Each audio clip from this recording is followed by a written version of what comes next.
Hi everyone, it's your girl Faith Agbola and this is the AFM Stories YouTube channel. On this channel, we create content on scholarships, study abroad, career success, personal development.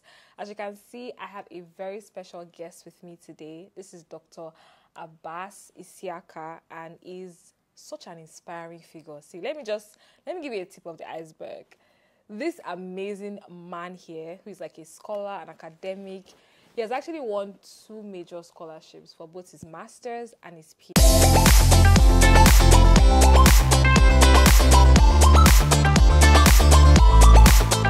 PhD. People are like hustling for one, and somebody just gets 2, like straight up, back to back. Like, anyways, it's not a big deal. It's not a big deal. This is how stars used to talk. But anyways, we're going to learn a whole lot from him because he has done something that is often very rare. And he has showed us the way to go, smashing his master's in fine colors, fully funded, all his bills were paid, smashing his PhD in fine colors with a scholarship, and even completing it successfully. So if you're interested in getting a scholarship for your master's or a scholarship for your PhD, this video is definitely for you. So let's hear from the man. Dr. Abbas, how are you feeling today? Like, how does it feel to be sharing your story with us today? I think it's hot in Norwich. It's about 22 degrees. Yeah, but yeah, I'm feeling good. I think it's been a long walk to freedom. Yeah. In the words of Nelson. And then when you look at the journey from when you say left secondary school and you had that lofty idea of who you wanted to be, well, you don't know how you're going to get there, especially when the space is still, say, terra incognita, as maybe you're the first in the family who is going to chart that terrain. So you have to find a way of getting to where you need to be, with or without mentorship. So, but I'm glad that, it's been a roller coaster and some smooth, some bumpy. But it's been a good journey. Don't worry, we're going to be getting to that journey pretty soon. So let's actually jump straight into this journey. My first question is actually, why did you decide that you wanted a scholarship for yourself? What informed this decision? Because I know that people don't just wake up and say, I want a scholarship for my master's. Like, what led you to arrive at this decision? Okay, let me take a brief foray into my academic journey. When I left secondary school in 2009, so not too far away. So I went to college. So I had a national certificate in education, which I completed in 2012. And then I had a gap year. I had to work a year before going to the university. So that enabled me to get direct entry into the university without having to start at 100 level. So on finishing my program 2016, I was inspired by myself. So I was my inspiration in a way, because I was able to complete my program with the first class.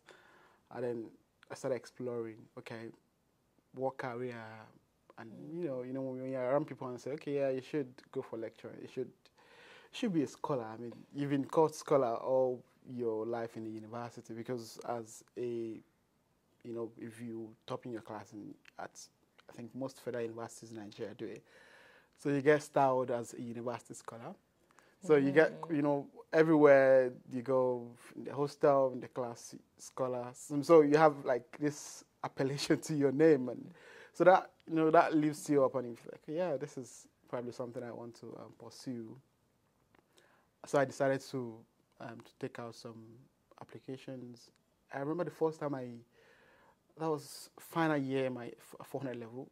So I printed out a list of scholarships I saw online that might be interested in. None were European folk. Yeah, I think they were European scholarship, but not UK or US in a way. I just saw them very related to my course of study, and I printed those things out. What course of study was that? I studied biology education. Okay. So my NC, my national certificate in education, was also in biology chemistry. Okay. So coming to university, I finished in biology education. So I printed out. So within the science education department, that's where my course is situated, disciplinary in a way. So, and after that, I left. So I met my then mentor, supervisor, and I just gave him like, okay, these are the things I'm considering. I was like, okay. Is that your master's project supervisor? No, my BSc. Your BSc. Yeah. Yeah. So I had a very close relationship with my supervisor. So that's tip one. Be close to your Yes. supervisor in uni. So even though our relationship was a little bit unpunctuated in a way, because I just got appointed, or say attached to him as a student. You know, you get a list of who you'll be supervising. So we met that very first day, and we're introducing ourselves. And I said, yeah, I'm a university scholar. And he said, no, you can never be a university scholar. Because he knew me from a very different platform, which is student union politics. And he coming into his office and saying, yeah, and he just went on to, and he was the examining officer for that department. So he went on to his laptop and checked my CGP. He said, no, I can't believe it. You cannot believe it, Yeah. So that was the moment that got him interested in me and whatever I wanted to do. So I took him from that moment onward as a mentor, and till today he's been very phenomenal. I mean, he was phenomenal. In fact, the first link that took me to the scholarship that I got for my master's was sent from him. So he was the one who forwarded me that link. So you could see how important that relationship has been since then. So that was my decision. Wanted to be that sheer interest in being a scholar. I wanted to get into the academia, teach and do research. So I thought, okay, I would need a master's to do this. And then leaving the university, getting into going for service, I was posted to a university to serve as well. And then I was in the HOD's department, and we were going through this, the department was going through accreditation, and we had to sort of sieve the CV of academics in the department. I was looking at, so I had the opportunity to understudy how people move from one level to another, and then that sat in my brain. I was thinking, okay, then if I need to be here, you have this template of what people have done and how they became who they are at the moment. So I thought, okay, this is like reading people's academic biographies, So I was able to, compare and then think, okay, which one is the smartest?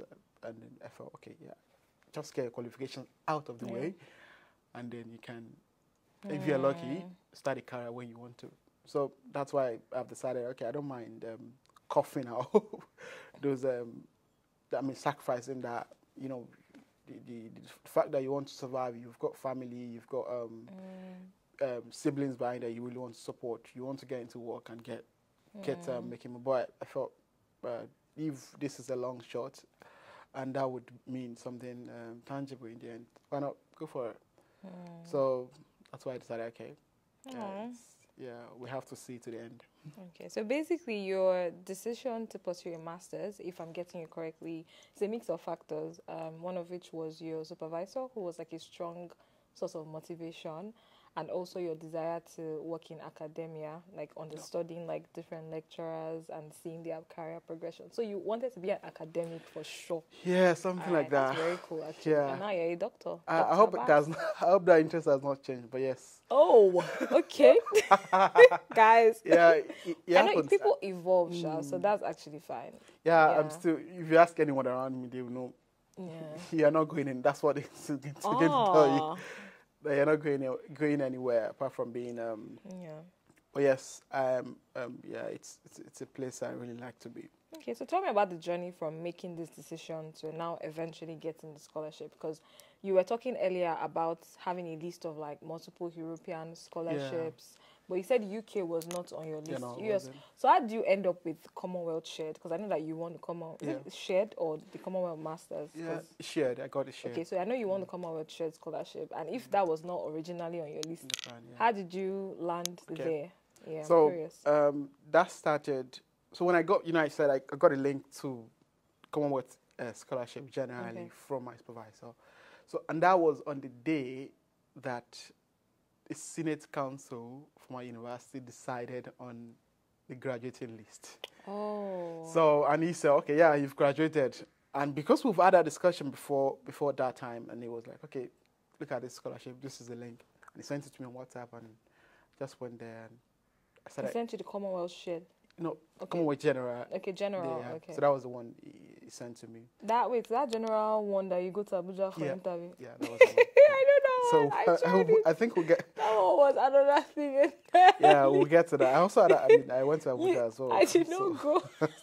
Guys. Yeah, so I'm going to give you that gist about God, the Sorry, Abuja guys. exploration. Okay. So, and we of course we finished, and the list is out. I knew I was graduating with the first class, so automatically I was eligible for that funding, for that scholarship. So I of course you have to read the course to know what are the requirements and all that. So I started thinking, okay, I need to get admission with a UK university. So that was my inroad into exploring UK opportunities. Oh, so you come on masters. Yeah, exactly. So I then, boom, I went out, applied for admission. I tried, I saw some universities that were requiring application fees.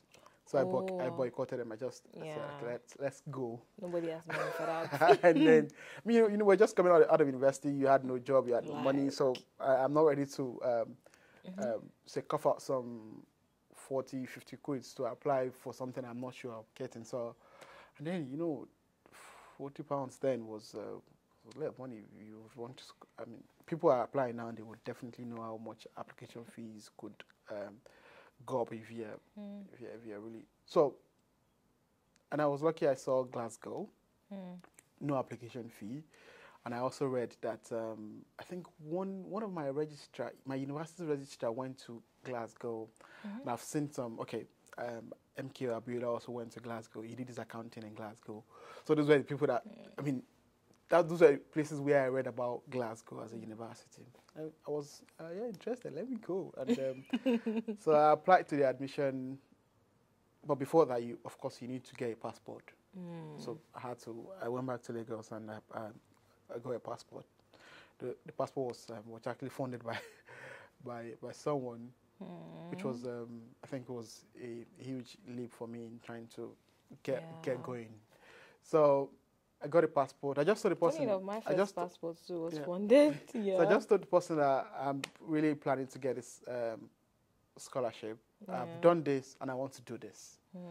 And that was all I had to say. And I said, okay, fine, come to Lagos next week. And they drove me to wow. And I just applied. I think also speaking up to people about what you're trying to do. Like I realized that when you are trying to do something and you're vocal about it and people see your passion, people tend to jump on that train to support you. I could not believe it. Yeah. So getting them and telling people I have a passport, now then, how did you do that? Yeah. So I applied for the admission because you need an ID to apply for the admission. And so Glasgow admitted me, gave me an admission offer. And that was how I started my Commonwealth scholarship journey. And then I had to go for service. So I finished my convocation, I think that was in October, and then service was the next day or the next week for a camp resumption. So I submitted the application online, got the admission offer. Then I think I made a mistake in the application, and that was selecting nominating agency. So because the funding, because the link, I thought, I could use my university as a nominating agency.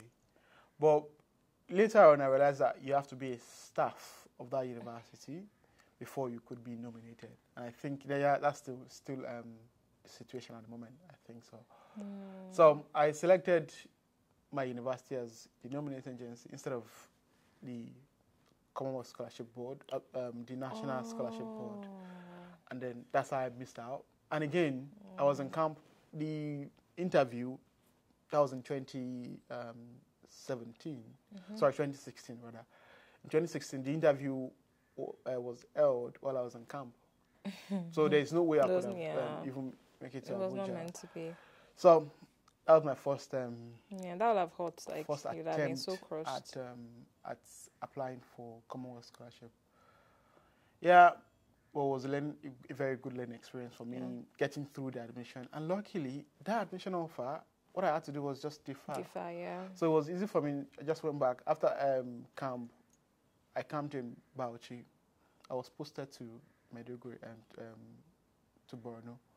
But yes, because of the insurgents, so we had to camp in Bauchi, and then I got redeployed to Niger State. So I did my service in Niger State. So that was when I then started the process of applying for scholarship full time. So I realized I needed an English language test, so which I wrote. That was in April 2017. So I had 7.5, not so an impressive score, but that was all I needed to get my offer from being conditional to unconditional, and that turbocharged the process of applying, because I know with this IELTS now, I can apply to any university, I can go for any course, and so that was me. So service year was really that transforming year for me to get all the requirements and also the experience. So I now have a post-university experience. I'm, working as a GTA with a university, Footmina, and so I have research experience, teaching experience that I could bring to my CV in a way beyond what I've done. Yeah. So that sort of, and again, community development. So I explored my CDS activities, had massive projects, worked with a lot of people. I was the president of SDGs. I was the president of the General CDS. So I was overseeing a lot of things, and I could articulate my understanding of local or national development really well through those experiences. So, and then that sat really well on my CV. So every application was just, okay, yes, I've got this. So yeah, the actual application process, I'd like to zoom in on that. Obviously, we already talked about the factors that I think influence your selection. From what I understand, I think definitely your GPA was strong. I think also you can't flash. It's just like a flashing credit. It's not as strong. It's too strong now. It's a flashing credit. I mean, if you have that on your phone, Glow or MTN will say sorry. Seriously. But anyways, you had a lot of experience, definitely, from your master's year. Why do I keep saying master's year? From your NYSC service year. No, I'm postmaster. Yeah, you're in PhDs. I don't know why. Sorry about that. I think I'll get a hang of it. But from your NYSC experience, for those who are not Nigerian, NYSC experience is basically like a 1-year compulsory service corps that our government mandates young people to do. It's kind of like a way to interact across cultures and states, and a whole story around that. So basically, some of the projects you did, where you were able to highlight them as well. You were also like in leadership positions while you were in school as well, which also helped. So maybe for anybody that is still in uni watching this, maybe try to, get into leadership positions at school or during your NYSC year, try to leverage it. But even if you've not done any of this, let's say you've already finished, don't worry. He's still going to give us, some tips and tricks for doing that. So I actually want us to talk about like the application process specifically. So there are two things, right?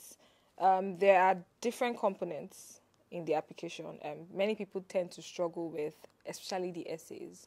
I know there are essays, there are references, there are, application questions. So I actually want us to zoom in on the essays.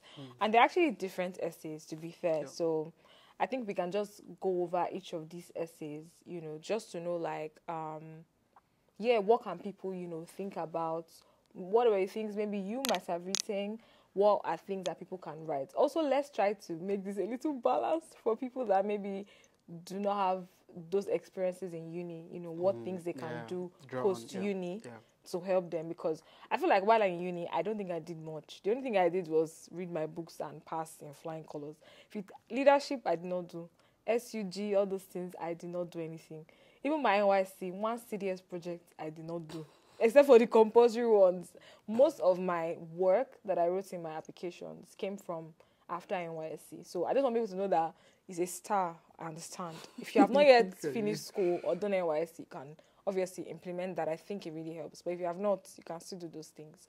So let's go into the essays. The first essay is the development impact statement essay. Can you give us a masterclass from your wealth of knowledge? Yeah, okay, masterclass. But I will start with